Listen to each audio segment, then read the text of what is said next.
अस्सलामुअलैकुम नाज़रीन, मैं हूं अब्दुल अजीम। 7H न्यूज़ में आपका इस्तकबाल है। विशाखापट्टनम पुलिस ने 7 करोड़ का गांजा जला दिया।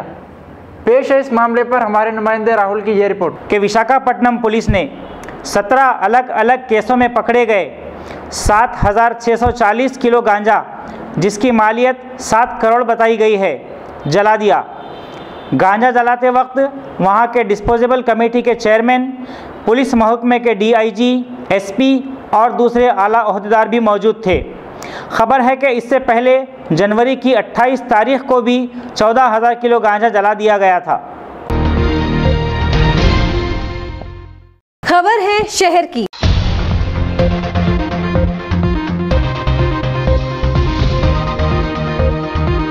खबर है गांवों की।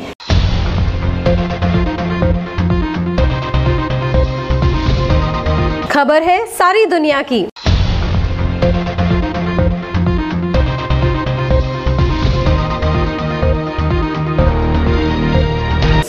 न्यूज़ पसंद आए तो लाइक कीजिए, शेयर कीजिए और सब्सक्राइब करना ना भूलें। 7H न्यूज़, आपकी आवाज़।